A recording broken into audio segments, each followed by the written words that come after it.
안녕하십니까? 보이스피싱 사기 없는 밝은 세상을 만드는 유튜브 보이스피싱 백신입니다. 오늘은 제24편으로서 저와 함께할 주제는 보이스피싱 사기를 당한 후 피해금 회복 절차와 방법입니다.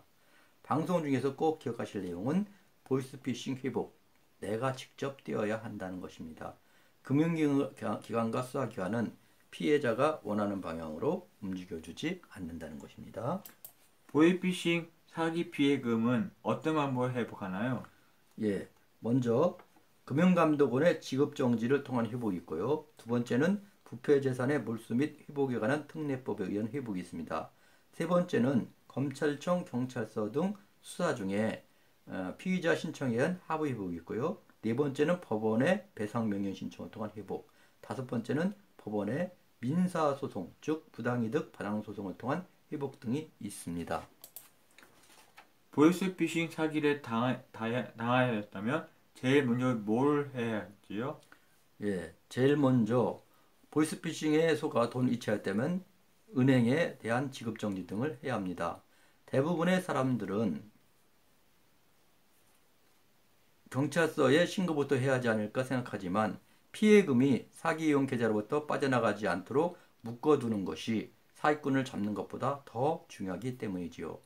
전화로 즉시 송금 또는 이체를 관리하는 은행이나 사기 이용 계좌를 관리하는 은행에 보이스피싱 피해를 입었으니 공공은행 땡땡 명의 계좌에서 피해금이 인출되지 않도록 지급정지 등 조치를 해달라고 요청해야 합니다. 지급정지 신청이 사기 송금 후 30분 이내에 되었다면 회복이 가능하며 이체 지연제도 신청 시에는 3시간도 보호가 가능합니다.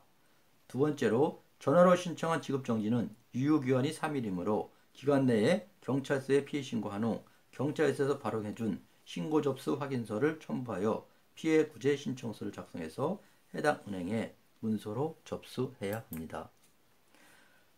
세 번째로 신청을 접수한 은행은 해당 계좌의 거래를 중단하고 금융감독원에 채권 소멸 절차 개시 공고를 요청합니다. 금융감독원은 홈페이지에 채권 소멸 절차 개시 공고를 하고 2개월이 지나면 해당 계좌에 대한 예금 채권을 소멸시킵니다. 네 번째, 금융감독원은 채권 소멸 개시 절차 공고 후 2달이 경과하면 다시 14일 이내에 피해 환급금과 지급받을 자를 결정하여 그 내용을 피해 구제를 신청한 피해자와 금융회사에 통지하여야 합니다. 통지를 받은 은행은 지체 없이 피해자에게 피해 환급금을 지급하여야 하고 계좌 명의인은 본인의 계좌에 예치된 금원에 대한 권리를 상실합니다. 현행 법령상 은행 계좌에 있는 돈은 채권으로 취급하기 때문에 물건을 대상으로 하는 압수수색 영장 대상이 아니므로 최근 경찰은 이 같은 조치를 거의 취하지 못하고 있습니다. 경찰 관계자는 범인이 직접 특정 피해자를 돈을 돌려주지 않는 한 요즘은 보이스피싱 피해를 당하면 거의 돈을 찾기 힘들다면서 영장을 발부받아도 계좌에서 돈을 빼오지 못한다라고 말했습니다. 다음 시간 주제는 무엇인가요? 예, 다음 시간에는 금융감독원의 해당 계좌의 지급정지를 위한 회복에 대해서 함께 알아보겠습니다. 함께한 시간에 공감하시거나 힘을 실어주고 싶다면 구독과 좋아요를 꼭 눌러주세요.